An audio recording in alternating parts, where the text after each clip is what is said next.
Do you like chicken? I really like chicken. Les Africains sont beaucoup plus aptes à investir en eux-mêmes. La prof, elle était en train de clasher ChatGPT, en train de dire ouais, ça marche pas bien, c'est pas utile, je sais pas quoi. Tu vois la mentalité qu'ils ont les professeurs.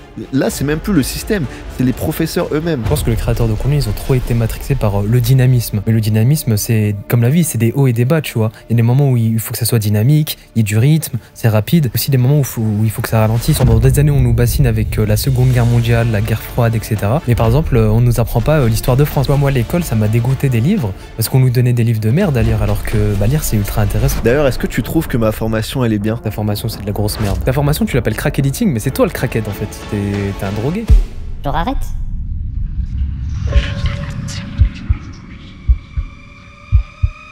You probably know me. Oh, Iman Gadji. Yes, it's me. It makes a long time that I want to create this interview with you. Yeah, I know. I have a question for you.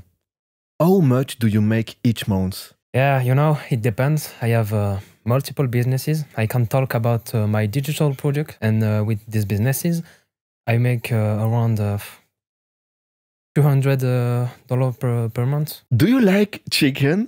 I really like chicken.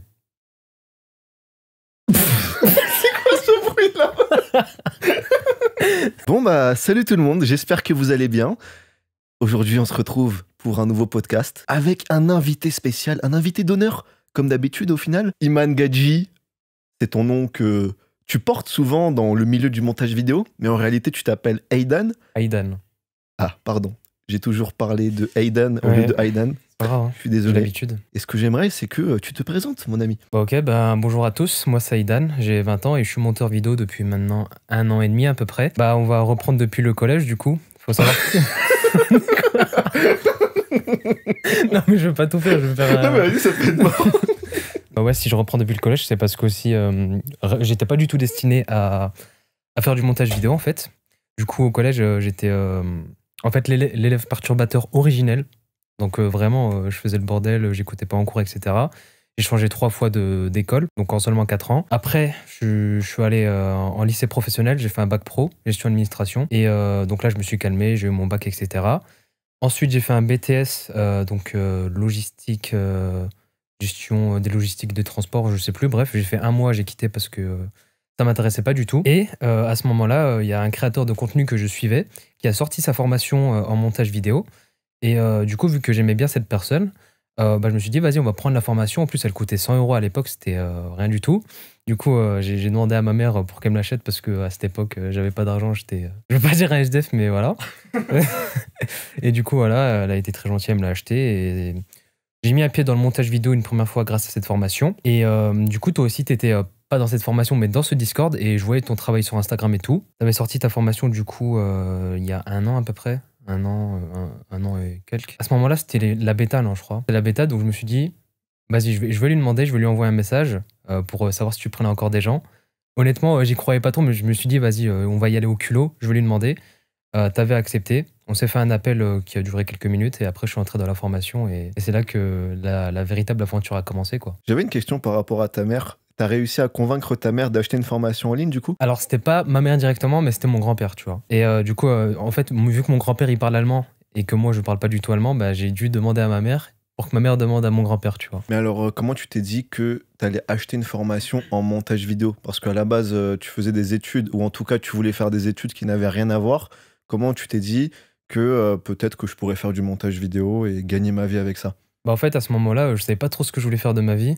Il y avait l'armée qui était une de mes options, mais tu vois, pas trop. Et je me suis dit, bon, on va se lancer, ça coûte rien. Bon, ça a coûté 100 €, mais tu m'as compris. Et du coup, voilà, j'ai pu mettre un premier pied dans le montage, très basique. J'ai pu apprendre le logiciel. Je me rappelle, j'avais commencé avec le logiciel Vegas Pro sur mon petit ordinateur portable, là, ça laguait, bref. J'avais arrêté pendant quelques temps. Et entre-temps, après, je suis allé à la Légion étrangère pendant 2-3 semaines. Après, j'ai arrêté parce que ça me plaisait pas. Juste pour contextualiser, ça c'était à quel âge exactement? C'était à 8 ans, je crois. Ok, donc c'est vraiment à 18 ans que tu as commencé à apprendre le montage vidéo et en même temps que tu faisais ça, tu étais parti à la Légion étrangère, En c'est fait, ça? j'ai vraiment appris le montage vidéo il y a 1 an et demi. Donc c'était en septembre 2023, septembre-novembre. Mais avant ça, j'avais acheté la formation bien avant. tu vois. Donc c'était il y a 1 an ou 2 ans auparavant. J'avais appris un tout petit peu, mais après j'ai arrêté, j'ai lâché parce que j'étais pas discipliné. Et ouais, du coup après je suis allé à la Légion. J'ai arrêté, après j'ai fait quelques petits boulots dans des magasins par-ci par-là. C'était pas fameux et du coup voilà. Et après en septembre, du coup ouais, il y a 1 an et demi, j'ai reçu de l'argent de la part de mes grands-parents, qui était à la base pour m'acheter le permis et une voiture. Et au lieu de faire ça, je me suis dit, bah tiens, ce que je vais faire, c'est que je vais acheter un PC. Un PC donc pour faire du montage et aussi pour jouer, vu qu'à l'époque je jouais beaucoup. Et du coup, c'était littéralement un des meilleurs investissements de toute ma vie, parce que du coup, j'ai pu faire du montage sur une machine qui était très bien. Je laguais plus. Et du coup, je pense que ouais, c'était un des meilleurs investissements, quoi. Parce qu'au final, au début, tu travaillais avec un ordi qui était un peu nul, c'est ça? Ouais, enfin, c'est pas qu'il était nul, mais il était pas du tout fait pour faire du montage, tu vois. T'arrivais à apprendre dessus au début ou t'as arrêté, t'as abandonné jusqu'à acheter ton nouvel ordinateur? J'ai appris vraiment les basiques sur Vegas. J'avais fait une vidéo dessus d'ailleurs, enfin une petite vidéo avec ce logiciel. C'était c'était pas un truc très difficile. Mais après, j'ai arrêté du coup, pendant voilà, 1 an à peu près, je saurais plus dire.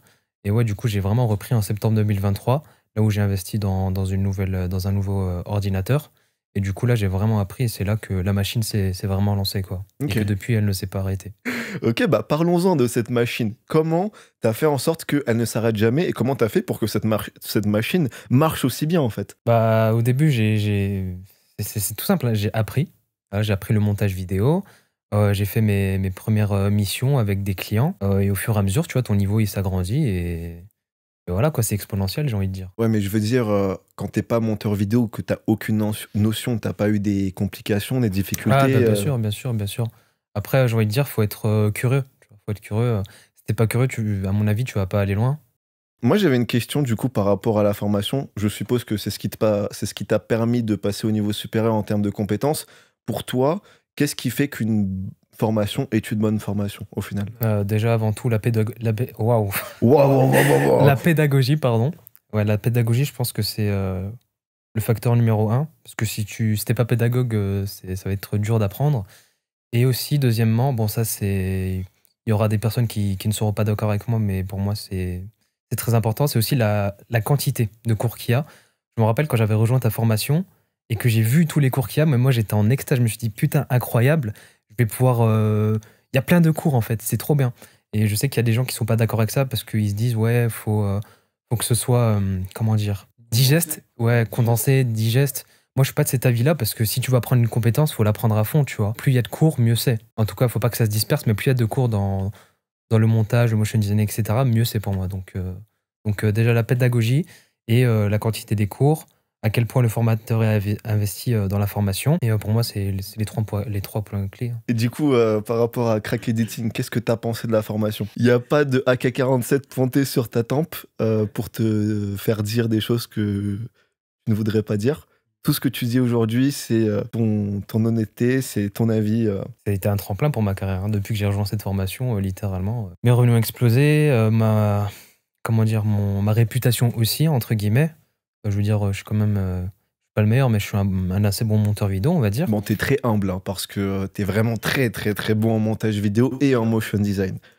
Mais bon, de toute façon, on montrera peut-être, de toute façon, on mettra ton compte Instagram, ton compte YouTube, peut-être même les vidéos que t'as pu faire pour des clients. Les gens le verront que t'es très, très chaud, quoi. Mais ouais, depuis que j'ai rejoint la formation, ça a été littéralement un tremplin. C'est vraiment là où ça allait. C'était vraiment très en profondeur, que ce soit dans le montage vidéo, le motion design. Surtout le motion design, c'est ça qui m'a aidé personnellement. Et depuis, j'ai pu travailler avec tellement de clients. Bon, pas tellement de clients, mais vraiment des clients de qualité en tout cas. Et voilà, quoi. Et aussi, maintenant, grâce à ça, je me retrouve en Andorre. Donc voilà, quoi. C'est-à-dire que tu te retrouves en Andorre. Tu veux expliquer un peu plus Bah, en gros, j'ai un client qui habite en Andorre. Donc un client pour qui je fais du montage et aussi pour qui je filme des vidéos.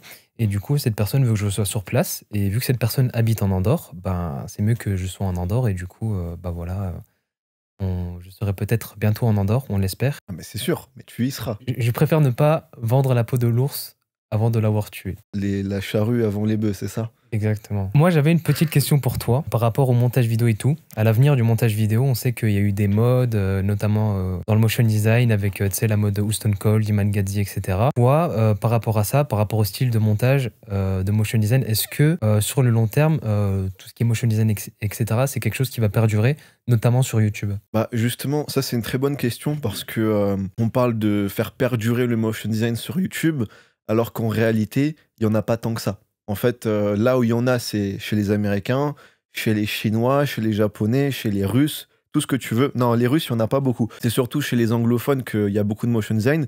Mais si tu regardes bien les chaînes YouTube en France, il n'y en a pas tant que ça. Et c'est surtout que ici, les motion designers en France, en tout cas, ils sont pas très compétents. En fait, ils n'arrivent pas à comprendre déjà la différence entre le montage vidéo et le motion design. J'expliquerai après la différence. Mais concrètement, aujourd'hui, les gens essayent de se concentrer d'abord sur le motion design au lieu de se concentrer sur le montage vidéo, ce qui fait qu'en fait tout le monde est embrouillé dans les compétences, les gens font plein d'animations sans savoir créer de rythme dans une vidéo, et inversement, ils vont peut-être apprendre à faire des bonnes vidéos en termes de rythme, utiliser les bonnes musiques, mais ne savent absolument pas faire du motion design. Donc il y a un gros problème, alors que c'est deux compétences très complémentaires aujourd'hui. Mais ce qu'il faut se dire, c'est qu'il y a des motion designers, il y a énormément de monteurs vidéo, la majorité, ils savent pas faire de bons designs, ils n'arrivent pas à faire des bonnes animations, ce qui fait que actuellement sur YouTube, dans le YouTube français, je ne connais absolument aucun YouTuber, je sais pas moi, qui va être dans une niche très précise, très particulière comme le business. Tu pourrais prendre par exemple Yomi Denzel, tu vas te dire que ouais, il y a peut-être du montage vidéo, il y a du motion, mais c'est pas très travaillé. Désolé pour celui qui l'a fait, et je pense qu'ils le savent très bien que c'est pas très travaillé, parce que c'est pas ce qu'ils demandent. Mais je veux dire, les vidéos sont assez, en termes de montage, c'est très basique, c'est juste plein de cuts et une voix qui est monotone du début à la fin. Enfin, monotone, je veux dire, le rythme, il change jamais, tu vois, c'est toujours le même rythme. Et puis au niveau du motion design, il n'y a pas de travail qui a été effectué au niveau de la DA. Il n'y a pas quelqu'un qui s'est dit, OK, on va choisir telle couleur, on va choisir tel type de composition, tel type d'image, ce genre de choses, tu vois. Et du coup, ce qui fait qu'il n'y a aucune chaîne YouTube en France, en tout cas j'en ai vu très rarement, qui arrive à vraiment instaurer cette mode du motion design, mais bien fait, tu vois. Parce que la majorité, ils font des trucs pas jolis. Parce qu'il ne faut pas oublier que dans le motion design, il y a motion et design. Le design, c'est littéralement la base de ton animation, c'est-à-dire que tu vas construire une image, tu vas créer ta composition, c'est-à-dire la manière dont tu vas disposer les différents calques, les textes, les couleurs, et ensuite tu vas animer tout ça. Mais si la composition n'est pas bonne, ça va en pâtir sur l'animation, et au final, ça n'a ni queue ni tête. Parce que, ok, tu peux faire tes meilleures animations avec ta caméra 3D, mettre tous tes effets visuels, du glow, des trucs light ray, je sais pas quoi, big up à Lexit, et bah... Lexit, bah, j'ai envie de te dire, c'est pas parce que tu mets plein d'effets que ça va être beau, en fait. Et c'est très intéressant parce que là, récemment, j'avais fait un atelier dans la formation, tu vois. Et il y avait un Anglais qui avait fait une sorte de petite étude où il avait demandé à 10 monteurs vidéo et à 10 mecs qui font pas du tout de montage vidéo. Il leur a montré des vidéos de Iman Gadzhi et des vidéos de Stone Cold. Donc en fait, les vidéos d'Iman Gadzhi, c'est des vidéos très sobres, très épurées. Les compositions sont très belles, toutes les couleurs sont très bien choisies, mais c'est pas archi dynamique. Ça va pas dans tous les sens, il y a pas plein de mouvements avec des caméras. Non, c'est tranquille. Et à côté, t'as Stone Cold où lui, ça va être des animations super dynamiques, la caméra qui bouge dans tous les sens. Et en gros, les monteurs vidéo qui ont regardé les Iman Gadzhi ou Stone Cold disaient que le style qu'ils préféraient, c'était Stone Cold. Et les gens qui faisaient pas de montage vidéo, eux, ils ont tous, enfin la majorité disaient que ce qu'ils préféraient, eux, c'est le style Iman Gadzhi. Et en fait, la conclusion de cette étude, même s'il n'y avait pas énormément de participants pour faire une vraie conclusion, c'est que il faut privilégier l'aspect composition, l'aspect design dans une vidéo, parce que le plus important pour un spectateur, c'est sa compréhension. Donc, on s'en fout de créer plein d'effets, plein d'animations de caméra. Le but de faire du motion design, c'est juste d'améliorer la compréhension, d'appuyer, de donner un habillage visuel à ce qui est dit. Bien sûr. C'est vrai que dans le monde du montage vidéo, je remarque souvent, les gens se concentrent surtout sur les animations au lieu de se concentrer sur le design. Et c'est ce que je faisais aussi fut un temps. Mais là, il y a récemment, je me suis rendu compte que le design, c'est tellement important. Mais du coup, par exemple, tu vois, le style Stone Cold, pour moi, c'était plutôt une mode qui, au fil du temps, va disparaître. Genre, il y a un an, tu regardes, c'était vraiment, tout le monde faisait ça. Maintenant encore un peu, mais je trouve que ça se fait de moins en moins. Mais par exemple, le style Iman Gadi, bon, je dis style Iman Gadi, mais c'est très généraliste. Mais ça, par exemple, je me dis, ça va plus durer sur le long terme que par exemple un truc à la style Houston Cold, tu vois. Ouais, bah, je suis complètement d'accord. Pour moi, du Houston Cold, c'est pas viable sur le long terme, surtout pour les vidéos YouTube, parce que c'est super loin à faire. En fait, créer des designs, ou en tout cas, juste avoir des belles compositions, ce sera plus rapide et plus simple que de tout le temps faire des animations avec des mouvements de caméra super complexes sur des vidéos longues. Parce que imaginons demain, tu as un client qui te demande de faire ça, ça va te prendre, j'exagère pas, ça va te prendre 5 fois plus de temps que si tu devais juste faire du Iman Gadi. Tu prends une vidéo Iman Gadi, tu dois illustrer des propos, tu peux simplement prendre une image d'intelligence artificielle, faire du parallaxe en créant une distance entre les objets, et je sais pas, utiliser des bons textes, des bonnes polices d'écriture, utiliser quelques formes, et c'est fini, tu vois. Et un petit mouvement de caméra très léger. Alors que le gars qui veut faire du Houston Cold sur une vidéo YouTube, tu vas devoir illustrer peut-être 2-3 secondes, allez, 5 secondes d'un moment. Ça va te prendre 10 fois plus de temps parce que tu vas devoir te déplacer dans une scène 3D, faire plein de mouvements, que tout soit synchro. Et ça, honnêtement, c'est pas que c'est chronophage, mais ça prend beaucoup plus de temps et c'est pas forcément plus utile et plus pertinent pour les spectateurs en tout cas. Donc ouais, je pense que ça va disparaître au fur et à mesure. Et d'ailleurs, je trouve que ça disparaît déjà en soi. Ouais, c'est vrai que maintenant, même lui-même, Houston lui-même ne fait plus ce genre d'animation, c'est juste des reels avec un petit texte très sobre et très beau d'ailleurs, mais il n'y a plus de reels 3D dans sa chaîne maintenant. Je voulais revenir sur un sujet. Tu parlais des fondations pour les monteurs de se concentrer sur le design avant l'animation.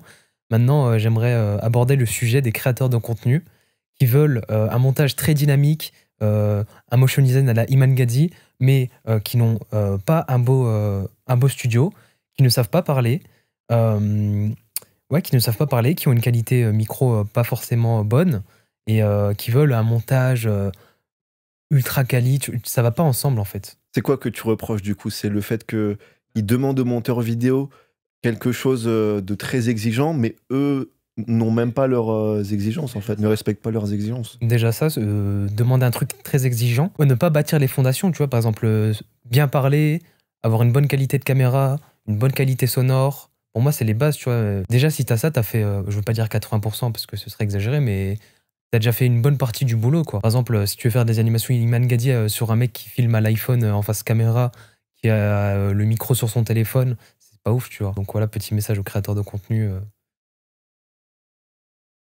Poser les fondations avant de vouloir... voilà. je sais pas. Je vais essayer de le reformuler à ma manière peut-être, mais c'est vrai qu'on a fait un atelier récemment dans Crack Editing. Donc on était en live et on était en train de... Enfin, j'étais en train de juger ce que vous faisiez en fait en termes de travail, en termes de montage. Et l'un de vous m'avait montré une vidéo qui durait à peu près 10 minutes. Il y avait pas mal de motion design, mais je me suis rendu compte d'une chose, c'est que en fait la base de la vidéo était horrible. Quand on parle de base, c'est ce que tu viens de dire, c'est le tournage. Donc comment la personne va parler, à quel point elle va être éloquente, est-ce qu'elle va bien dire toutes ses phrases, est-ce qu'elle va pas s'arrêter en plein milieu de sa phrase et ensuite la reprendre, tu vois. Ça, c'est le pire truc que puisse faire un mec devant une caméra parce que, en fait, le monteur, il doit cutter tous ces moments et ces moments-là, tu ne peux pas ne pas les voir, en fait. Ça se voit au tournage. La seule manière de ne pas les voir, bah, c'est d'avoir un habillage visuel, d'avoir quelque chose de différent à l'écran. Mais je veux dire, même au niveau de l'énergie que ça renvoie, en fait, un mec qui parle de manière monotone tout le long de la vidéo, qui ne fait pas de silence, qui ne ralentit pas, qui ne crée pas d'émotion dans sa voix, ça pourra jamais marcher, tu pourras jamais réussir à faire la même chose qu'Iman Gadi. Regardez comment parle, écoutez comment parle Iman Gadi, le mec, quand il parle, il fait de l'acting, on dirait un acteur, littéralement. Et c'est ce que la plupart des mecs qui font des vidéos, la plupart des vidéastes doivent apprendre à faire. Vous ne pouvez pas demander à un monteur vidéo de faire de la magie. On n'est pas des marabouts. Vous voulez faire du Iman Gadi, mais vous bégayez, vous n'arrivez pas à aligner 5 mots d'affilée. Quand vous parlez, il y a aucun moment où vous ralentissez. Ça veut dire que tout le long de la vidéo, en fait, on n'a même pas le temps de faire des chapitres. Vous savez, dans la majorité des vidéos bien construites, il y a des chapitres, il y a des parties. Et bah, dans une vidéo d'un mec qui sait pas ralentir, en fait, la vidéo, tu ne peux même pas voir les chapitres, tellement ça va vite, quoi. Et en fait, ce qu'on s'est dit, c'était peut-être de créer une formation création de contenu, apprendre à parler devant une caméra et surtout respecter les monteurs vidéo, arrêter de demander aux monteurs vidéo une certaine exigence alors qu'eux-mêmes ne la respectent pas, tu vois. Je pense que les créateurs de contenu, ils ont trop été matrixés par le dynamisme. C'est bien le dynamisme, mais le dynamisme, c'est comme la vie, c'est des hauts et des bas, tu vois. Il y a des moments où il faut que ça soit dynamique, il y ait du rythme, c'est rapide, mais il y a aussi des moments où il faut que ça ralentisse, tu vois, où qu'il y ait des blancs, enfin pas des blancs, mais des silences. Donc voilà, je pense que c'est un certain équilibre à avoir, quoi. Bah, en fait, là où les créateurs de contenu type business, éducation, ils ont fait une erreur, c'est que, comme tu viens de dire, ils essayent de transposer le côté divertissement dynamique dans les vidéos éducation. Sauf que ce qu'ils n'ont pas compris, si leur tournage il est bien fait et qu'ils transmettent de la vraie valeur, les gens ils écouteront la vidéo parce qu'il y a de la valeur et les gens aiment la valeur. Maintenant, si à la base tu ne sais pas parler, que c'est chiant de t'écouter, que le cadrage est mauvais, le son est mauvais et que ce que tu dis n'est pas pertinent, c'est sûr que les gens ne vont pas regarder la vidéo. C'est très intéressant de parler de ça parce que c'est exactement comme un mauvais kebab. Quand tu prends un mauvais kebab, qu'est-ce qui se passe? Eh bien, le cuisinier, le kebabier, il va mettre plein de sauce ketchup, mayonnaise, algérienne samouraï dans le kebab pour cacher, pour camoufler le goût du kebab qui à la base n'est pas bon. Et comment il va le cacher dans le montage vidéo? Eh ben, il va le cacher en mettant plein de musique, plein d'effets. Enfin, même pas. Non, ça, je dis de la merde. Maintenant, les monteurs vidéo qui se concentrent que sur le motion design, ils font pas d'effets sonores. Du coup, ils ont rien compris au montage vidéo. Mais bon, ça, c'est un aparté, on en reparlera plus tard.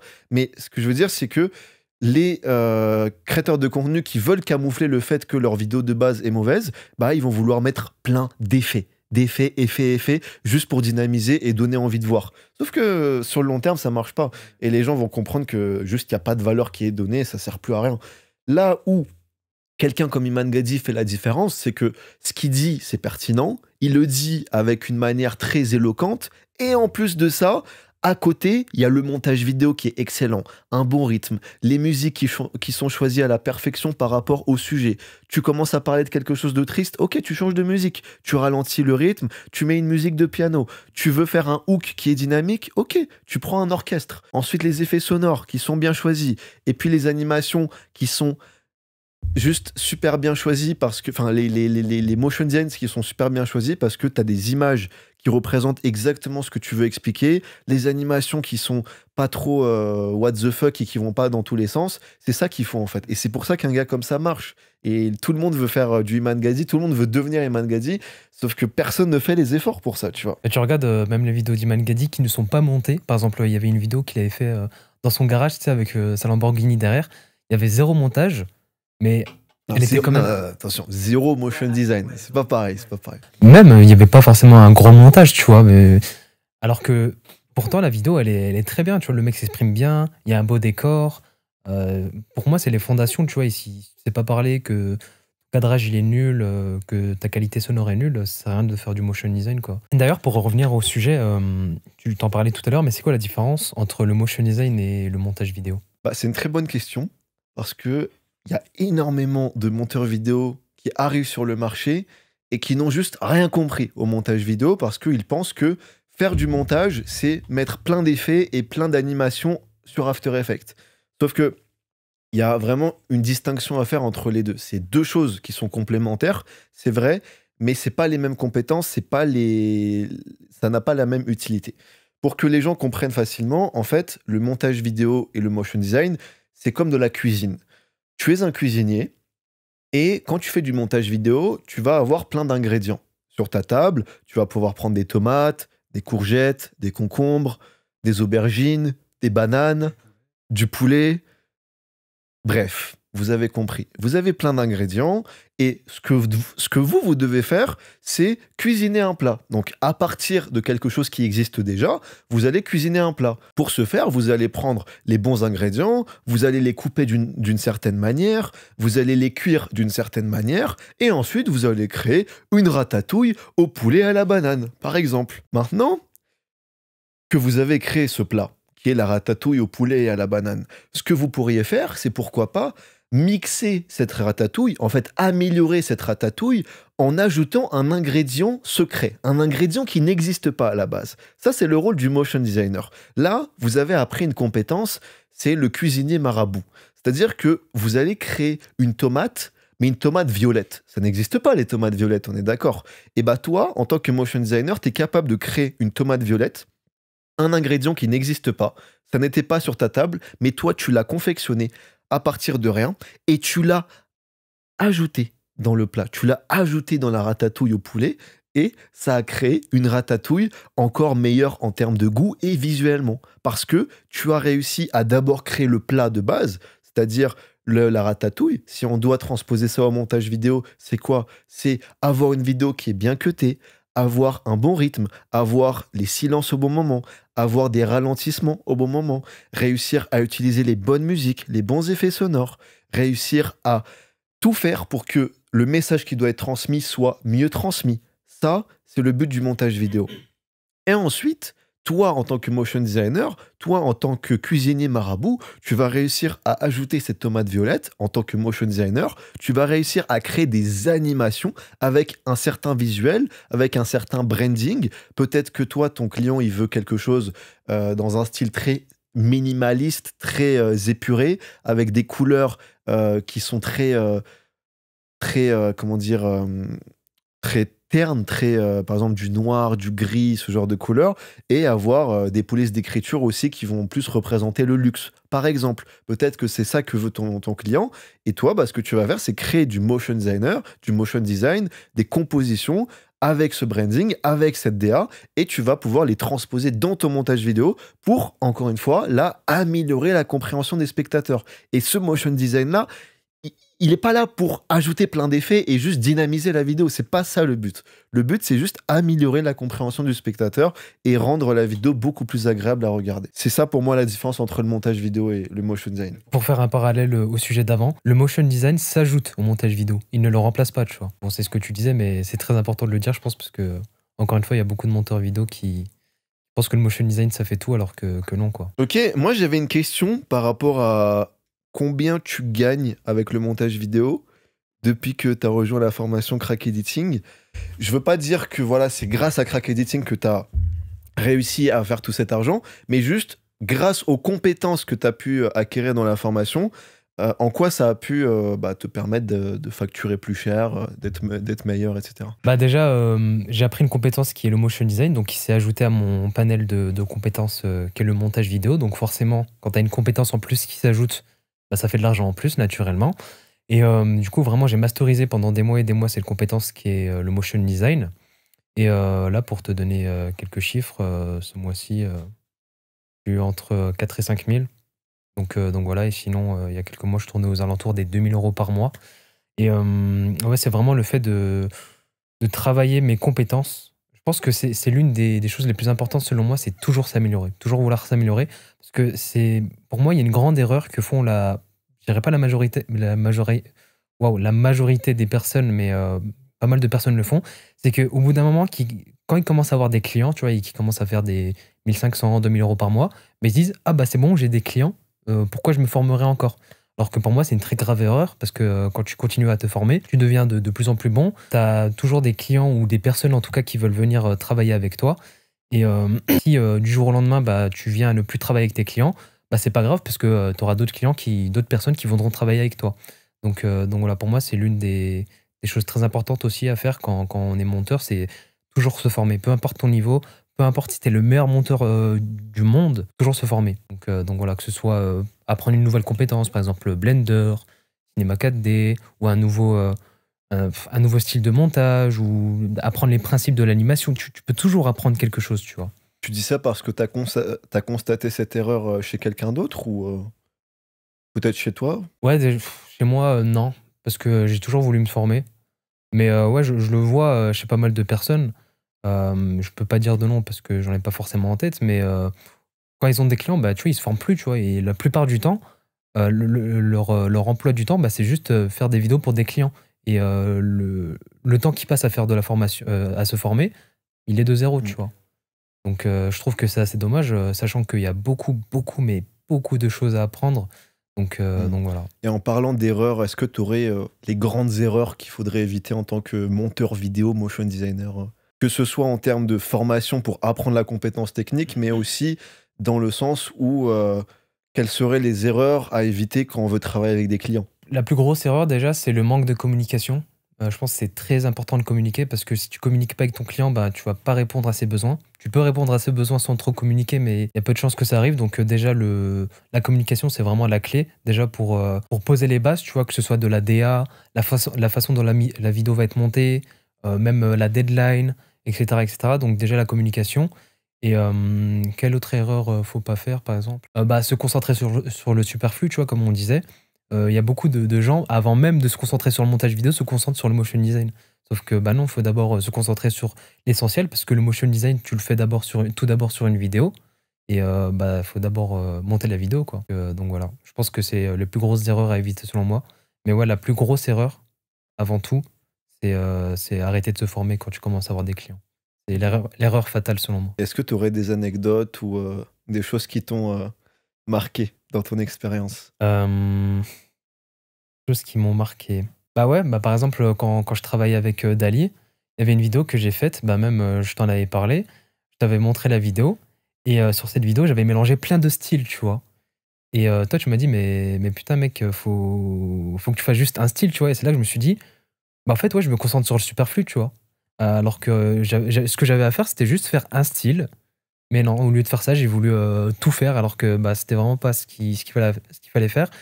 Et ouais, j'ai fait ça parce que je me suis dit: «Ah, je vais faire plein de styles, du coup ça il y aura plein de trucs, Dali va être trop content», alors que si j'aurais envoyé ça, je pense qu'il aurait pas du tout été satisfait. Mais du coup, j'ai rattrapé le coup, j'ai fait juste un style, et du coup, depuis ce jour-là, je me suis dit: «Ouais, faut pas se concentrer sur le superflu», donc ça m'a beaucoup aidé. Bon, sur le coup, j'avais perdu beaucoup de temps parce que, j'ai fait différents styles, donc le travail de recherche, et cetera, c'était, assez chronophage, mais au moins ça m'a fait, apprendre quelque chose, quoi. Ouais, c'est ça. Ah, sur le moment, tu te dis que c'est une perte de temps, mais actuellement, quand tu regardes ce moment-là dans le passé, ça t'a appris plein de choses au final. Et mais alors là, tu parles des choses qu'il faudrait éviter, mais du coup, si tu devais donner des grands conseils, les plus grands conseils que tu donnerais à un nouveau monteur, parce que quand tu parles de superflu, c'est quoi concrètement le superflu? Superflu, bah, comme je dis, par exemple, quand tu es débutant, il y a des gens, ils vont se dire: «Ah, lui, il fait du motion design, c'est trop bien. Donc je vais faire du motion design». Donc avant même de, je sais pas, d'apprendre les bases, faire des bons cuts, avoir des bons effets sonores, une bonne musique, bah non, ce qu'ils vont faire, c'est qu'ils vont aller sur After Effects, ils vont faire des animations. Alors que, bah non, c'est, comment dire? C'est un pas, par un pas, tu vois? C'est le motion design, ça vient après, quoi. Et je pense que c'est aussi une des erreurs que j'ai faites, avant, c'est que je faisais, du motion design alors que le montage était, pas fou, quoi. Et ouais, encore, une fois, grand conseil, toujours se former. Faut pas arrêter de se former, peu importe le niveau que tu as, même toi, tu vois? Tu continues de te former, que ce soit, sur After Effects, Premiere Pro, Blender, qu'importe, tu continues de te former, tu vois? Et je pense que même les meilleurs monteurs du monde, ils se forment toujours, tu vois? C'est quoi tes objectifs aujourd'hui dans le montage vidéo et dans l'entrepreneuriat en Bah, général? dans le montage vidéo, là, en ce moment, j'ai un objectif, c'est, de mieux transmettre un message avec le motion design. Tu vois, hier ou avant-hier, on regardait les vidéos de Nicolas et tout, et je me suis dit: «Mais putain, pour utiliser l'anglicisme, ça me mindfuck», Juste tu pour vois? donner le contexte, c'est qui Nicolas? Nicolas, c'est le chef, c'était le chef, en tout cas, des monteurs de Iman Gadzhi. Donc, celui qui a fait les vidéos The Rescue, Time's Up, et cetera. Et ouais, du coup, je regardais ses vidéos et je me suis dit: «Mais en fait, ce mec, il invente des styles». Je veux pas forcément inventer des styles, mais je veux vraiment, travailler ce côté, on va dire métaphorique. Je veux dire, par exemple, quand un mec, tu vois, sur la vidéo qu'on regardait, le mec parlait de, atteindre ses objectifs, et pour illustrer ça, le mec, ce qu'il a fait, c'est qu'il a généré une image d'IA d'un mec qui fait du golf et qui, fait en sorte que la balle va dans le trou, tu vois? Je trouve, c'est tout con, hein, mais c'est incroyable, et du coup, je veux vraiment travailler cette partie, de réfléchir, à comment bien illustrer et à transmettre le message, tu vois? Donc, pour moi, c'est vraiment un des objectifs. Et sinon, en termes d'objectifs, entrepreneurial, j'ai aussi développé le coaching. On commence à développer un coaching au sein de la formation Crack Editing. Donc, moi, je suis le coach. On va recontextualiser la formation. Concrètement, Crack Editing, c'est quoi? C'est une formation qui t'apprend le montage vidéo et le motion design de A à Z. Et On a aussi des ateliers toutes les semaines en live dans une communauté via Discord, c'est une application. Mais récemment, on a décidé de faire quelque chose, c'est que pour les personnes qui veulent un coaching très très très personnalisé, vraiment un à un, one-to-one, eh bien, on a décidé de prendre une personne qui serait potentiellement la meilleure dans la formation et on a décidé de choisir Aidan. Aidan ou Aidan? Aidan. Enfin, Iman Gadji dans le Voilà, milieu, quoi. c'est ça. Et donc, depuis quelques mois, on a déjà eu un seul élève qui a pris le coaching et il a décidé de prendre 2 mois avec Aidan. Aidan a déjà eu des bons résultats avec cet élève au final parce que à la base, il avait pas forcément confiance en lui. Ça faisait des mois et des mois qu'il trouvait pas de clients. Il n'était pas incroyablement bon en montage ni en motion. Et en seulement, au final, 1 mois, il a déjà des clients. Il a beaucoup plus confiance en lui sur le fait de dire les prix. Et surtout, Ouais. il a chopé un putain de niveau. Et il a chopé un putain de niveau. Ouais, il s'est vraiment amélioré. Je l'ai vu, c'est incroyable. Donc, est-ce que tu voudrais donner un peu ton retour d'expérience sur comment ça s'est passé le coaching et qu'est-ce que tu fais concrètement? Là, le coaching en soi, il n'est pas encore terminé. On est sur 1 mois et 1 semaine, je crois, sur 2 mois en tout. Et ouais, en fait, ce que je fais, moi, c'est que sur 2 mois, chaque semaine, on va faire un thème différent. Par exemple, admettons, semaine 1, ça va être concentration sur le montage. Semaine 2, je dis n'importe quoi, hein, concentration sur la négociation. Semaine 3, construction d'un portfolio, etc. Donc vraiment, on divise ça par semaine. Et ce que je fais en général, c'est que je fais du coup 2 appels par semaine avec l'élève. Et du coup, on se concentre sur le thème de la semaine, quoi. Et à l'occasion, je lui fais faire un exercice pratique, quoi. Et ce qu'il faut se dire, c'est que, étant donné que tu es un coach, tu t'adaptes à la personne. Par exemple, aujourd'hui, il y a une nouvelle personne qui a rejoint et il a aussi pris le coaching avec toi. Et lui, son besoin, il est un peu différent. Il n'a pas forcément envie d'être un putain de motion designer parce qu'il est surtout filmmaker à la base. Il aimerait apprendre le logiciel Premiere Pro pour faire du montage. Donc le but, ce serait que toi, tu lui apprennes plus l'aspect montage, à créer un bon rythme, utiliser les musiques, les effets sonores. Mais aussi, étant donné qu'il y a du motion design et qu'il veut apprendre After Effects, pourquoi pas lui apprendre en fait à intégrer After Effects dans son travail. Ouais, c'est ça en fait. C'est le but du coaching, c'est de s'adapter à la personne et pas juste faire la formation. Tu vois, c'est aussi pour les personnes qui ont vraiment envie d'avoir un suivi ou aussi d'aller beaucoup plus vite, tu vois. Parce que c'est bien de faire une formation, mais si tu fais un coaching directement avec une personne qui est plus expérimentée que toi et qui est disponible littéralement tout le temps pour te donner des conseils, faire des appels, etc., naturellement, tu vas aller beaucoup plus vite, quoi. En fait, voilà, faut se dire que dans la formation, il y a des ateliers. Certes, il y en a maintenant 2 par semaine, mais faut se dire aussi que aujourd'hui, bon, il n'y a pas énormément d'élèves, ce qui fait que même moi, en tant que professeur tout seul, je peux gérer la plupart des personnes dans la formation et entre guillemets, vraiment aider chaque personne individuellement. Par exemple, je sais pas, aujourd'hui, on était avec un élève, t'étais avec moi, il voulait faire une scène sur Blender. Je suis resté 2-3 heures avec lui pour l'aider, tu vois. Donc voilà. Mais ce qu'il faut se dire, c'est que je peux pas faire ça tous les jours, je peux pas faire ça avec tous les élèves, et surtout si le nombre d'élèves augmente. Mais c'est pour ça qu'on a mis quelqu'un comme toi, qui est vraiment coach personnalisé avec une seule personne. Et en faisant ça, en fait, tu es sûr que tu vas réussir 10 fois plus vite. Et vraiment, le taux de réussite est 10 fois plus élevé au final. Et c'est logique. C'est logique. Ouais, parce que si tu fais juste la formation, tu as la possibilité de ne pas faire la formation. Justement, tu peux acheter la formation et ne pas la faire. Alors que si tu fais le coaching, tu es presque obligé, j'ai envie de dire, parce qu'il y a un coach qui est derrière toi pour te suivre. Donc voilà, quoi. D'ailleurs, en parlant de formation, on en parlait tout à l'heure, mais qu'est-ce que tu penses des formations en ligne aujourd'hui? D'ailleurs, est-ce que tu trouves que ma formation, elle est bien? Mec, ta formation, c'est de la grosse merde. Non. Ta formation, tu l'appelles crack editing, mais c'est toi le crackhead, en fait. T'es un drogué. Genre, arrête.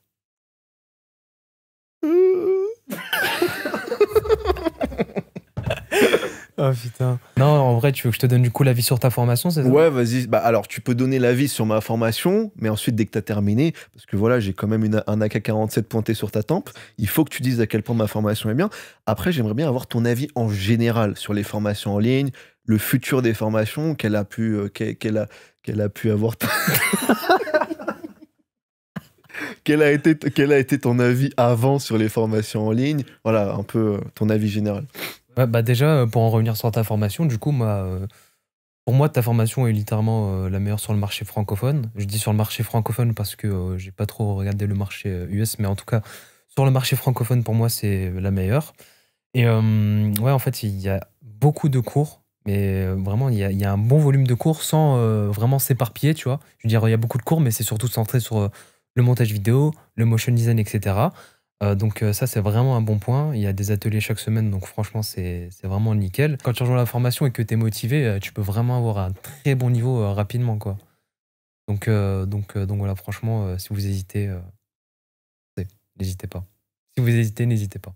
Parce que comme l'a dit un grand homme, si vous jouez pas les amis, vous êtes sûr de perdre. Donc lancez-vous et surtout, plus vous êtes jeune et mieux c'est. Parce que imaginons que vous avez envie d'investir maintenant du temps, de l'énergie et des ressources financières, ce sera toujours moins, entre guillemets, dangereux ou moins impactant dans votre vie quand vous êtes jeune que quand vous serez vieux.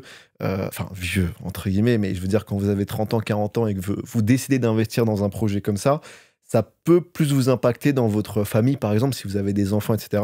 Donc, les jeunes, vraiment, allez-y, faut pas hésiter. Si vous sentez que vous êtes fait pour ça, enfin, on n'est jamais fait pour quelque chose en soi, on apprend tous, on peut tous apprendre, mais si vous sentez que vous êtes prêt à vous investir dans ce genre de projet et que vous avez l'énergie, que vraiment vous avez cette hargne de réussir, et bah, franchement, allez-y, parce que c'est clairement l'âge où il faut se former et c'est ce dont tu parlais tout à l'heure. Il faut toujours se former, même si vous faites autre chose à côté, des études ou quoi. Le montage vidéo aujourd'hui, comme vous l'avez vu, c'est littéralement le nerf de la guerre. Enfin, pas le montage vidéo, mais la vidéo en général. Et c'est un bon sujet pour transitionner vers le personal branding, l'image qu'on renvoie sur les réseaux sociaux. Parce que si tu m'as découvert, c'est grâce aux réseaux sociaux. Et ensuite, ce que tu as fait toi pour trouver des clients, c'est aussi utiliser le personal branding. Est-ce que tu veux parler un peu de comment toi, tu as utilisé ton image sur les réseaux avec le montage pour pouvoir attirer des clients à toi? Bah, la première fois que j'utilisais entre guillemets mon image sur les réseaux pour attirer des clients, c'était en faisant des avant-après. Donc ce que la plupart des monteurs font. Et là où j'ai vraiment fait un grand pas en avant, c'est en commençant à me filmer, tu vois. Donc j'ai commencé à me filmer avec mon iPhone, etc. La qualité n'était vraiment pas top vu que j'avais pas de lumière. La lumière était en face de moi, c'était la lumière du soleil. Bref, c'était pas fameux. Mais au fil du temps, j'ai commencé à faire des vidéos qui s'amélioraient. Moi, je voulais dire c'était gaze. Ah, c'est ça, c'était gaze. Le montage était bien, justement, il y avait un bon motion design, mais la qualité de la vidéo et la qualité audio n'était pas au point, tu vois. Donc voilà. Mais au fil du temps, j'ai commencé à augmenter la qualité de mes vidéos, que ce soit sonore, en termes de vidéo. Bon, non, attends. Non, mais ouais, je disais, au fur et à mesure des vidéos, je commençais à augmenter la qualité sonore, la qualité vidéo, etc.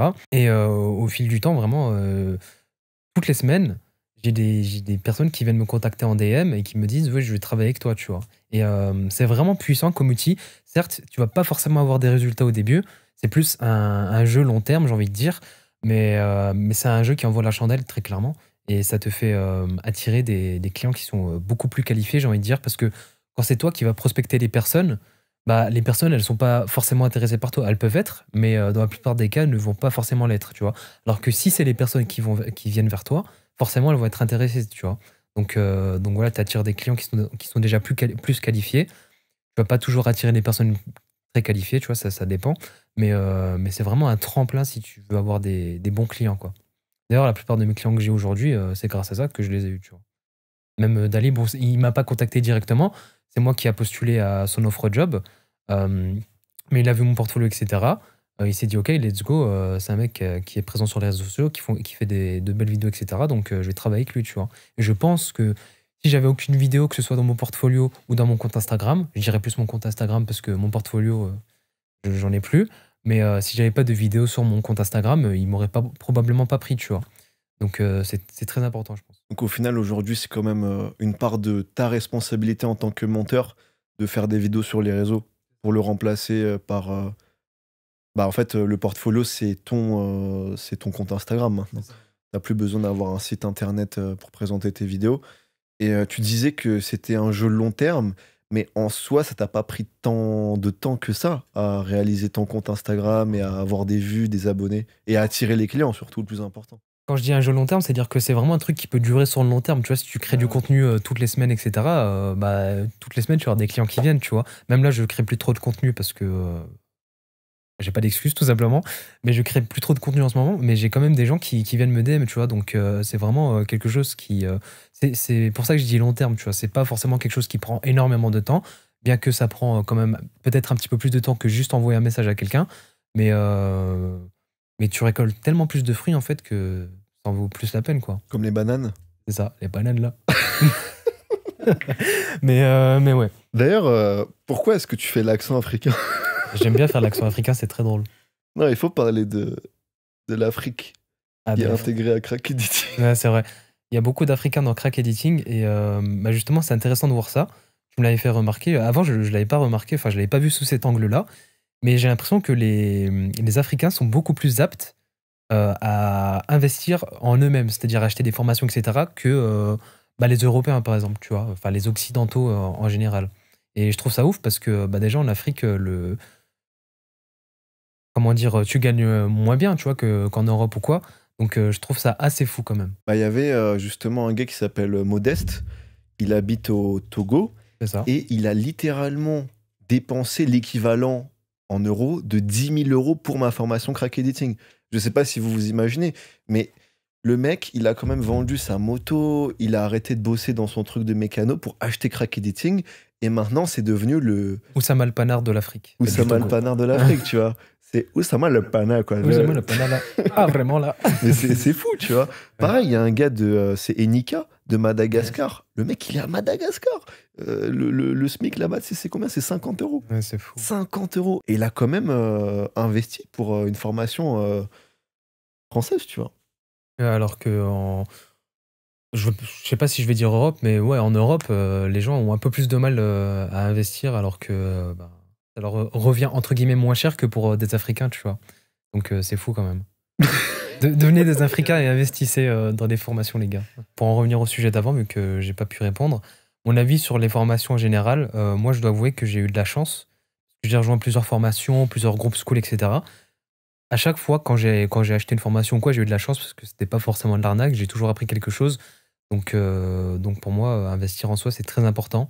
Et je pense que même dans un futur plus ou moins proche, ça va potentiellement remplacer des écoles. Bon, ça dépend pour quel type de travail, mais par exemple, la médecine, je pense pas que ça va être remplacé par des formations en ligne, mais des trucs, des travaux, des travails comme le montage vidéo, ça va très clairement être remplacé par la formation, selon moi. Ouais, c'est clair, c'est clair.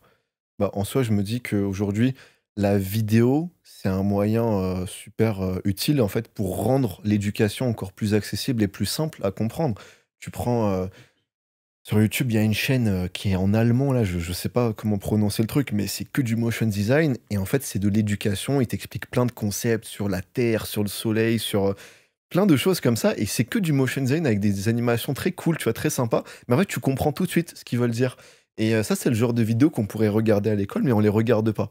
Parce que bon, c'est pas forcément voulu par l'éducation, mais par le système. Mais ouais, je pense aussi que la vidéo, ou en tout cas les formations en ligne, ça peut prendre une grande, grande partie de l'éducation. Et en soi, c'est déjà en train de l'apprendre. Tu regardes, t'as beaucoup plus de bénéfices à entrer dans une formation en ligne de montage vidéo plutôt que dépenser 10 000 € à l'année pour une école d'audiovisuel, quoi. Donc voilà. Après, il faut quand même faire gaffe à choisir les bonnes formations. Il y a des formations, c'est bien, voilà, les formations en ligne et tout, mais il y a des scams, que ce soit en montage vidéo ou partout, quoi. Et d'ailleurs, par rapport aux écoles de cinéma ou d'audiovisuel, moi, je peux pas forcément donner un avis super, super objectif parce que j'ai jamais fait ça. Mais j'ai des retours de plein de personnes qui ont fait des écoles d'audiovisuel, de cinéma. Et même moi, j'ai essayé de trouver des écoles comme ça. Mais j'ai eu le bon flair, tu vois. J'ai vraiment eu cette intuition en me disant, j'ai regardé les sites internet des écoles de cinéma, d'audiovisuel. Je vois le design, je vois. Alors, je sais que c'est du montage vidéo et pas du design. Mais quand même, quand tu vois un site internet d'une école de cinéma, tu regardes leurs vidéos de présentation, tu regardes leur site, tout est moche en fait, littéralement. Je suis désolé, mais c'est moche, ça donne pas envie. Pourquoi est-ce que tu devrais aller vers cette école pour apprendre en fait? Tu prends, je sais pas, il y a plein de vidéos archi stylées sur YouTube qui ont été faites. Tu prends Gox, par exemple, Gox. Le mec, il est tout seul. Il est tout seul chez lui. Bon, je sais que de temps en temps, il y a son père qui l'aide, il y a des gens à côté de lui pour l'aider à faire certaines manœuvres. Mais le mec, il est tout seul et il a une qualité digne de Netflix. Et lui, quand tu regardes ses vidéos, tu te dis, j'ai envie d'apprendre avec ce gars. Et qu'est-ce qui empêcherait une école de cinéma qui est censée avoir les compétences pour faire du cinéma? Pourquoi eux n'ont pas la même qualité sur leur présentation? Je trouve ça incroyable. Et c'est pas cohérent, en fait. Pareil, au niveau du prix, pourquoi tu devrais payer des 10 000 balles, 20 000 balles pour apprendre des choses que tu pourrais... tu apprends des choses en 5 ans que tu pourrais apprendre en 1 an avec la bonne méthode, avec la bonne pédagogie, avec la bonne organisation. Les formations en général qui peuvent littéralement te transmettre le même savoir 10 fois plus vite et 10 fois moins cher, comme tu dis. Donc ouais, moi, ça m'aberre, tu vois. L'éducation, déjà, de base, ça m'a toujours aberré, le système scolaire, parce qu'on apprend des trucs inutiles pendant des années pour tout oublier après, et rien n'est praticable dans la vraie vie. Et pareil avec une école comme le cinéma, où normalement, tu es censé vraiment être dans la pratique pure. Même là, tu apprends des trucs qui, des fois, ne te servent à rien. Je veux dire, tu prends l'intelligence artificielle. Pourquoi ils t'apprennent pas à utiliser l'intelligence artificielle dans les écoles de cinéma? Pourquoi ils ne t'apprennent pas à adapter ton style de montage et de motion design par rapport à ce qui se fait actuellement? Genre, c'est quoi qui est compliqué dans ça? Il y a rien de compliqué. Le seul truc qui est compliqué, c'est juste avoir des gens compétents. Si les gens étaient compétents dans ces domaines, ou si en tout cas le système laissait les personnes compétentes faire ce qu'elles devaient faire, là on réussirait mieux, tu vois, dans les écoles en général. Pareil, il y avait une petite anecdote, mais quand j'étais encore à l'université, j'étais en cours d'histoire, amphithéâtre, et là, c'est l'essor de ChatGPT, il y a tout le monde qui commence à utiliser ça. Enfin, non, justement, non. À ce moment-là, il y a la prof qui demande qui connaît ChatGPT et qui utilise ChatGPT. J'étais le seul à lever la main. J'étais choqué. J'étais le seul à lever la main. Personne ne l'utilisait. Soit il y avait des mythos, soit les gens, ils utilisaient vraiment pas parce qu'ils comprenaient pas à quel point c'était puissant. Pour moi, c'est la deuxième option parce que souvent, les gens, ils comprennent pas la puissance des trucs comme ça. Et ensuite, la prof, elle était en train de clasher ChatGPT, en train de dire ouais, ça marche pas bien, c'est pas utile, je sais pas quoi. Mais tu vois, la mentalité qu'ils ont, les professeurs, là, c'est même plus le système, c'est les professeurs eux-mêmes. Alors, bon, en même temps, dans l'école où j'étais, ça m'étonne pas qu'ils aient cette mentalité. Mais voilà, en fait, le problème, c'est que il y a un manque d'adaptation au monde actuel. Et pour en revenir à ce que tu disais, je trouve ça ouf qu'à l'école, on t'apprend pendant des années un tas de choses que au bout des années après, tu retiens plus. Par exemple, le théorème de Pythagore en maths. Même ça, je m'en souviens plus, tu vois. Alors que, bah, en vrai, ça me sert à rien, tu vois. Alors qu'on nous a bassiné des années et des années avec ça, tu vois. Et c'est pareil pour plein d'autres choses, et notamment en école d'audiovisuel. Là, c'est marrant, c'est que on va t'apprendre plein de choses, mais avant de te les apprendre, il faudrait peut-être t'apprendre à comment marche la mémoire. Et s'ils t'apprenaient comment fonctionne la mémoire, là, il y aurait tout le monde qui serait en mode, mais c'est une aberration. Parce qu'en fait, si tu comprends le principe de base de la mémoire, c'est que le cerveau, il va garder des informations qui sont utiles pour lui. La mémoire va garder des informations qu'il va pouvoir utiliser dans la vie réelle. Tant que quelque chose est utile pour lui, il va les mémoriser, ces informations. Sauf que quand tu comprends que tout ce que tu apprends à l'école, ça ne te sert à rien, bah tu comprends que c'est une aberration et que donc tu vas tout oublier parce que ce n'est pas utile dans la vie réelle, en fait. Même par exemple en histoire géo, pendant des années on nous bassine avec la Seconde Guerre mondiale, la guerre froide, etc. C'est très important. Mais par exemple, on ne nous apprend pas l'histoire de France, par exemple. À l'école, j'ai jamais entendu une seule fois le nom de Napoléon, tu vois, alors que bah, c'est une figure emblématique de la France. Et ouais, pour en revenir à ça, on nous apprend pas bah, des choses qui nous servent réellement, pardon, tu vois, par exemple, apprendre l'histoire de ton pays. Je trouve que c'est quelque chose de très important, mais au lieu de ça, on va t'apprendre toujours les mêmes choses, la Seconde Guerre mondiale, Première Guerre mondiale, guerre froide, etc. Pareil pour les autres matières, tu vois, le français, on apprend plein de trucs. Je ne saurais même pas dire, parce que je m'en souviens plus, tu vois. C'est que à cause de leur manière d'enseigner, eh bah, t'arrives avec des millions et des millions de personnes qui n'ont toujours rien compris à l'histoire. Parce que vous allez toujours dans les détails. Il faut vraiment comprendre une chose, c'est que l'enseignement, c'est comme, en fait, un urinoir. Enfin, un entonnoir, plutôt. En fait, t'as la base tout en haut qui va être la connaissance globale. Il faut vraiment partir sur les grands points clés, les trucs les plus généraux. Et ensuite, dès que tu as commencé à attiser la curiosité avec les éléments les plus intéressants, et bah là, tu peux rentrer un peu plus en profondeur, tu descends vers des informations un peu plus en détail. Il faut réussir à quand même donner l'envie, tu vois, de comprendre, d'avoir certaines informations. Et ensuite, tu descends jusqu'à avoir les trucs les plus complexes, tu vois. Et le problème, c'est que cette manière d'enseigner, elle n'est pas du tout respectée et je ne l'ai jamais vue dans aucune école. Enfin, en tout cas, que ce soit au collège ou au lycée, j'ai jamais vu ça. Il y avait juste un professeur qui le faisait, il le faisait très bien, mais sinon le reste, franchement, c'est catastrophique, hein, vraiment. C'est trop marrant parce que les professeurs veulent t'enseigner des choses, mais eux n'ont même pas appris à enseigner. Je trouve ça fou, en fait. Comme par exemple en histoire, on nous apprend des dates, mais c'est bien beau de nous apprendre des dates, mais c'est juste des dates, quoi. On s'en fout des dates. Enfin, c'est important les dates, mais si tu connais pas, par exemple, le sujet, et que même le sujet en lui-même n'est pas intéressant, ça sert à rien, quoi. C'est ça. Et c'est pas que c'est pas intéressant, c'est qu'ils n'arrivent pas à rendre ça intéressant. Il y a tout qui est intéressant en soi. C'est juste qu'ils ne savent pas créer de l'amour pour la connaissance, comme dirait Idriss Aberkan. Mais ouais, c'est dommage. Même par exemple pour les livres, tu vois, moi, l'école, ça m'a dégoûté des livres, parce qu'on nous donnait des livres de merde à lire, alors que bah, lire, c'est ultra intéressant, tu vois, ça stimule ton cerveau, ton intelligence, ta mémoire, etc. Alors que bah, l'école nous a appris à nous dégoûter de la lecture, tu vois. Mais moi, j'ai jamais entendu parler de Napoléon à l'école, c'est ouf. Ah, c'est fou ça. Oh, c'est intéressant. D'ailleurs, en parlant de livres, quel livre tu lis et pourquoi? J'aime beaucoup lire la philosophie, parce que ça apporte des perspectives sur la vie que tu n'aurais pas imaginé auparavant. Je lis beaucoup de ça.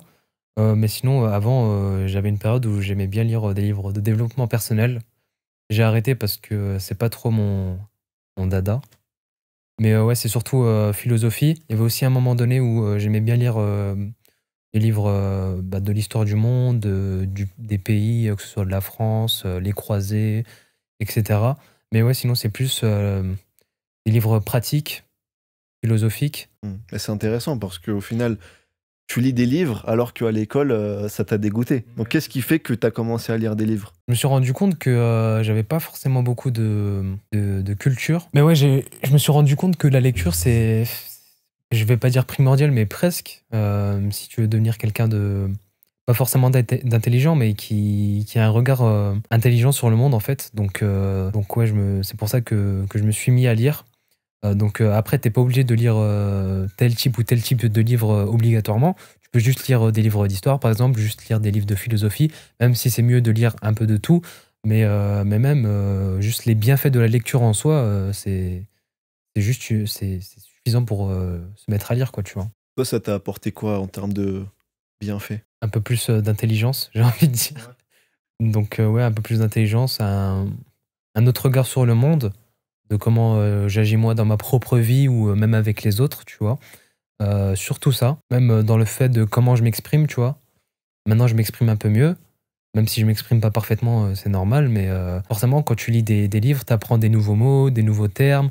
Donc ça, c'est très intéressant aussi. Et toi, c'est quoi ton livre préféré ou les livres que tu lis généralement? Quoi, mon livre préféré? Père riche, père pauvre. Oh non, non, alors vraiment pour le coup, c'est mon livre que je mettrais tout en bas de l'échelle. Tu sais que c'est le premier livre que j'ai fini, le tout premier livre que j'ai fini de toute ouais ma vie. Ouais. Ok. Déjà, avant de lire un livre, il faut se renseigner sur la personne, sur l'auteur. Et je sais qu'il y a pas mal de livres qui sont très connus, qui sont très recommandés, mais malheureusement, quand tu connais l'histoire de certains auteurs, tu te dis pourquoi j'irais lire le livre de ce gars. T'as un exemple concret? Bah, Robert Kiyosaki. Il va te faire, par exemple, toute une histoire sur l'investissement, etc. Alors que le mec lui-même, apparemment, c'est apparemment, tu vois, il y a toujours des apparemment, c'est jamais sûr.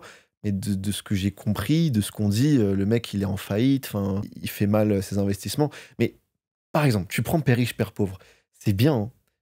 C'est bien, sauf qu'en fait, le livre, c'est 1% de valeur, 99%, il te raconte la même chose. Genre, le seul truc que j'ai compris à la fin, c'est la différence entre un actif et un passif. C'est bien. Mais maintenant, moi, là, maintenant, mon but, c'est de faire de l'argent. C'est pas d'investir dans de l'or ou dans un bâtiment. Je peux pas faire ça maintenant. Sauf que c'est le seul truc que tu as compris à la fin. Moi, ce que j'ai besoin d'apprendre, c'est des compétences, des techniques que je peux prendre maintenant pour les mettre en place dans une activité entrepreneuriale, pour les mettre en place dans la vie en général. Donc là, si je devais te donner les livres qui m'ont le plus marqué, ça va être Pourquoi nous dormons de Matthew Walker, donc un livre qui t'explique littéralement tout sur le cerveau, sur comment fonctionne le sommeil, pourquoi est-ce que c'est mal de ne pas dormir, quelles sont les conséquences du manque de sommeil, et du coup en comprenant les conséquences, tu comprends pourquoi c'est important. Pareil, tu as Influence et manipulation qui s'appelle maintenant Influence et persuasion, parce que le mot manipulation, c'était pas très apprécié. Mais ça, c'est le livre de base. Alors les gens, ils vont se dire, voilà, c'est un truc de manipulation. Mais en fait, c'est juste comprendre les grands principes psychologiques, les grands leviers psychologiques de chaque être humain et de pouvoir les utiliser à ton avantage et aussi pouvoir les utiliser pour te défendre, te protéger des arnaques, etc. Parce que c'est les mêmes leviers qui sont utilisés dans le marketing, en tout cas. Ce qui est pas mauvais en soi, si c'est utilisé dans une manipulation positive, mais il faut faire attention aussi de comprendre ces leviers pour pouvoir s'en protéger. En parlant de scolarité, tu penses que ça va. Le futur de la scolarité dans, je sais pas, 10, 20, 30, 50 ans, ça va être quoi? Pour moi, il y aura toujours l'école parce que il faut absolument le côté humain, les relations sociales. On sait que voilà, l'école, ça permet d'apprendre aux humains l'intelligence sociale, tout simplement, tu vois, comment se comporter en société. Super important. Et même si tu regardes un peu l'école de manière générale, la seule chose que tu retiens en vrai, c'est pas les cours, c'est juste les relations, les personnes avec qui tu as vécu ces moments douloureux au final. Parce que l'école, pour la plupart des gens, c'est vécu comme une souffrance, mais vu que tu le vis avec plein de copains, plein de copines, bah c'est cool, Ouais. tu vois. Quand tu fous le bordel, ça va, t'as des bons souvenirs. C'est ça, c'est trop cool. Franchement, les souvenirs de l'école quand tu fous le bordel, c'est marrant. Mais ouais, dans tous les cas, je pense que l'école, ça va continuer physiquement, mais ça va petit à petit, progressivement, se transitionner vers le digital. C'est-à-dire que beaucoup de choses qu'on va apprendre à l'école va être appris sur Internet, sur notre ordinateur, sur notre téléphone. Et très probablement qu'il y aura une grande part d'intelligence artificielle dans tout ça. Il y aura peut-être des assistants IA, un peu comme ChatGPT. Tu sais, dans ChatGPT, tu as plein d'assistants qui vont te permettre de faire certaines tâches. Bah, là, on pourrait avoir des assistants en mathématiques, des assistants en histoire, qui comprennent exactement qui tu es, qui comprennent exactement tes besoins, ta personnalité, qui peuvent savoir vers où tu pourrais aller. Là, on pourrait avoir des vrais conseillers d'orientation et pas des conseillers d'orientation qui doivent juste cocher des cases pour faire leur travail. Ça, c'est un gros bullshit, je trouve, les conseils d'orientation. Ça, c'est le plus gros bullshit, ça c'est clair. La vidéo, ça va jouer énormément dans l'éducation parce que c'est, encore une fois, un moyen super puissant de transmettre la connaissance d'une manière, entre guillemets, plaisante. Parce que l'avantage avec une vidéo, c'est que tu vas pouvoir tourner la vidéo, mais avant de la tourner, tu vas écrire un script. Tu vas avoir un script parfait qui va expliquer chaque détail de la meilleure manière qui soit. Ensuite, dès que tu es sur le tournage, tu vas pouvoir te répéter 1 million de fois jusqu'à avoir la meilleure tournure de phrase, jusqu'à ne plus bégayer, à avoir la phrase que tu arrives à dire du début à la fin. Et ensuite, au niveau du montage, au niveau du motion, bah, tu vas pouvoir réussir à transmettre la même connaissance, la même information, mais encore mieux. C'est-à-dire qu'avec le motion design, donner des images à ce que tu dis et donc encore mieux transmettre l'information. Là où ça va être encore meilleur au niveau du tournage aussi, c'est que euh, quelque chose que tu apprends quand tu veux enseigner quelque chose, c'est que tu dois donner des images, tu dois faire des analogies, tu dois faire des métaphores, des comparaisons avec quelque chose que les gens connaissent déjà pour que ce soit plus concret pour eux et donc ils comprennent mieux ce que tu dis. Ce concept qui est abstrait, il va devenir concret parce que tu le lis avec quelque chose qui est déjà concret pour eux. Et là, dans le script, tu vas donner l'image avec tes mots, mais le fait que, en fait, déjà avec tes mots, tu donnes l'image, donc les gens, ils peuvent se visualiser dans la tête. Par exemple, là, tout à l'heure, quand je donnais l'image de faire du kebab ou l'image de la tomate violette et de la tomate normale, les gens, ils voient, tu vois, visuellement. Mais là, ce qui est encore mieux, c'est que tu peux implémenter le motion avec des vraies images, avec de la vraie vidéo, et là, tu comprends 10 fois mieux. Et c'est ça, pour moi, la puissance, c'est qu'on va combiner l'intelligence artificielle avec la vidéo pour rendre l'éducation encore meilleure. Bon, encore meilleure, juste meilleure, parce que là, elle n'est pas du tout meilleure du tout. Là, elle est vraiment médiocre, hein, faut le dire. Sinon, on passerait pas tous 18 ans de notre vie et galérer à parler en anglais, tu vois. Enfin, c'est une dinguerie, tu vois. Regarde, tu prends l'Andorre.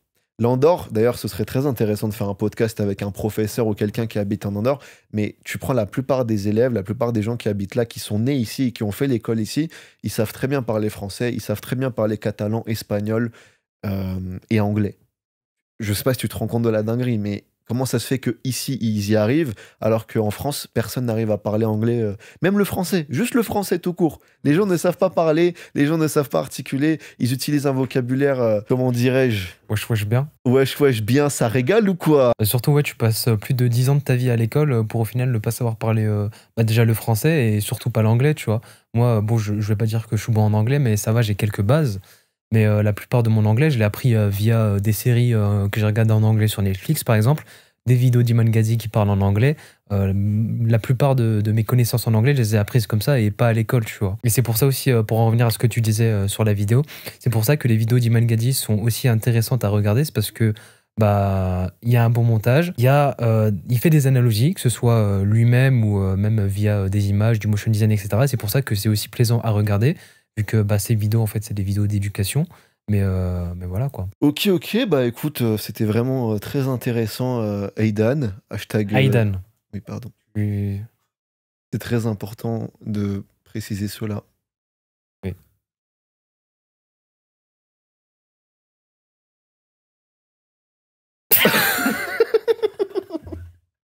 Oh, les mecs cringe qui font un podcast. Ah putain. Non, mais voilà, merci à toi d'avoir intervenu dans ce podcast. Tu as été Ouais, franchement, aujourd'hui, c'était la galère pour parler. En fait, je pense qu'avant de faire un podcast, il faut s'échauffer, il faut parler. Ça se travaille, voilà. C'est comme le montage, c'est comme le motion, c'est comme la course, c'est comme le sport en général. Faut s'échauffer et ensuite, ça vient tout seul. Mais voilà, merci à toi d'avoir été là.